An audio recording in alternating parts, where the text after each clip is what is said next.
Mardi 10 janvier 2023, le 6h30. Bonjour à toutes et à tous, bienvenue. Vous le savez, les 46 militaires ivoiriens détenus au Mali sont de retour en Côte d'Ivoire depuis samedi dernier.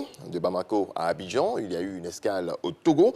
C'est ce que nous apprend Abou Sanogo, qui a effectué le voyage en terre malienne avec le chef d'état-major général des armées. Voici son récit. En cet après-midi ensoleillé du samedi 7 janvier 2023, le général de corps d'armée, chef d'état-major général des armées, Lassina Doumbia, effectue une de ses missions les plus inédites. Récupérer 46 soldats ivoiriens sur le lieu de leur détention, où ils auront passé près de 6 mois. Bamako, c'est nous. Il est 16h08. Un comité d'accueil attend le chef d'état-major général des armées, l'ambassadeur du Côte d'Ivoire au Mali, le chef d'état-major des forces armées maliennes, l'attaché de défense et des Ivoiriens de l'ambassade. Un court briefing avec la partie malienne sur ce qui a été prévu pour leur retour. Les 46 soldats débarquent des autocars et se dirigent vers l'un des 2 avions. Ils récitent une prière. La dernière, en terre malienne, et embarque. Le chef d'état-major général des armées et ses autres retournent à la coupée de l'avion. Photo souvenir pour l'histoire et les 2 aéronefs ivoiriens prennent les airs. Le Casa de 46 vers Lomé et l'Antonov vers Abidjan avec les bagages des ex-détenus. Fin du chapitre du séjour malien de ces militaires. À bord, le chef d'état-major général des armées a son premier échange avec les soldats. Il sera surtout question du programme de la journée et des dispositions prises à leur atterrissage à Abidjan. On va dire merci au président Faure et puis après, on va rentrer chez nous. Le président sera à l'aéroport à Abidjan. Voilà, pour vous accueillir. Il tient lui-même à être là-bas, à être à l'aéroport pour vous accueillir. Donc avec vos familles, etc. Ensuite, on va aller à l'état-major. Vous allez récupérer vos affaires. Parce que l'Antonov, lui, va aller directement à Abidjan. Aéroport de Lomé. Il est 19h40.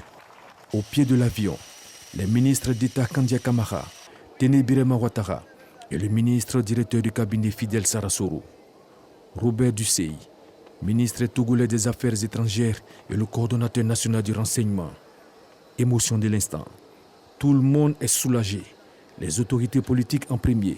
Puis, tout le groupe se dirige à la résidence du président togolais. Ils seront félicités et encouragés par le président Faure Gnassingbé.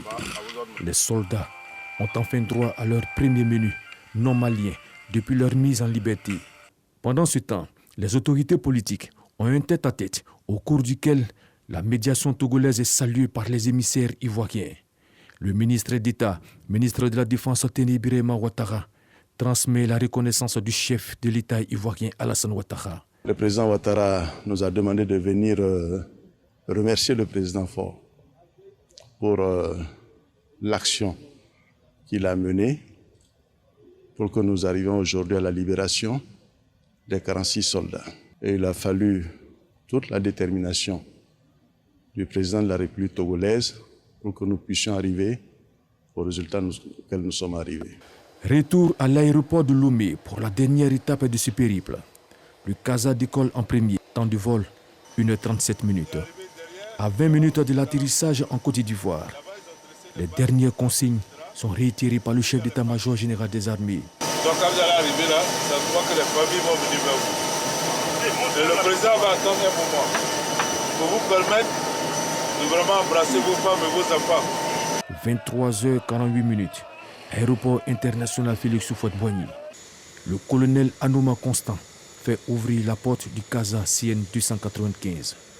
Dans l'entrebâillement se dresse la silhouette du général du corps d'armée Lassina Doumbia, chef d'état-major général des armées. Un fanion aux couleurs nationales en main. Son vis-à-vis, le chef suprême des armées, le président de la République Alassane Ouattara. Les 46 vont suivre, brandissant chacun un drapeau ivoirien, accueillis par le chef de l'État. Ils sont entrés dans le pavillon présidentiel et ont retrouvé, dans la joie, leur famille. Moment de grande retrouvailles. Ont traduit leur reconnaissance et leur fierté à la patrie. La Côte d'Ivoire, c'est mon pays. Pour c'est mon drapeau. En bref, il y a une image. Kandia Camara chez Henri Konan Bédier, la ministre d'État, ministre des Affaires étrangères, de la diaspora et des Ivoiriens de l'extérieur, s'est rendue à la résidence du président du Parti démocratique de Côte d'Ivoire, à Daoukro. Elle a été mandatée par le chef de l'État, Alassane Ouattara, dans le cadre de la cérémonie de remise du prix Félix Houphouët-Boigny UNESCO pour la recherche de la paix, qui se tiendra pour la première fois en Côte d'Ivoire le 8 février 2023 à Yamoussoukro.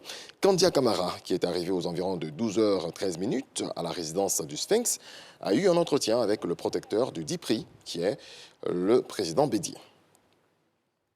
Dans le reste de l'actualité, l'Arabie Saoudite n'imposera pas de limite de nombre de pèlerins cette année au Hajj prévu fin juin, a annoncé ce lundi un ministre saoudien.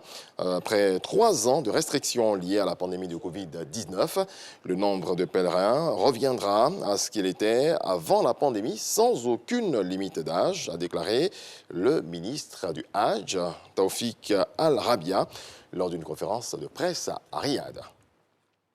Et puis on termine avec du football. Le gardien français Hugo Lloris, capitaine des champions du monde 2018 et joueur le plus capé de l'histoire de l'équipe de France avec 145 sélections, a annoncé sa retraite internationale.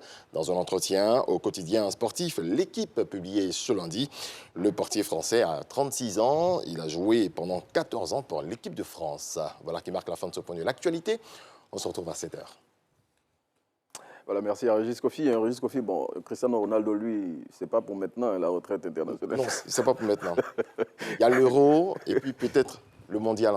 Régis Kofi, bon, président autoproclamé du fan club de Cristiano Ronaldo. Et puis, comment ne pas se réjouir, hein, Kofi, après l'arrivée des 46 soldats ivoiriens en terre ivoirienne. Justement, c'est un véritable soulagement. Oui. C'est un véritable soulagement. On peut dormir en paix. Oui. Voilà, et puis bon, heureux de ce dénouement-là, parce que ça aurait pu être un autre dénouement. Oui. Voilà. En tout cas, la sagesse a prévalu. Ça, mais franchement, la diplomatie a été vainqueur. On ne peut que saluer cette diplomatie-là. En tout cas, saluer.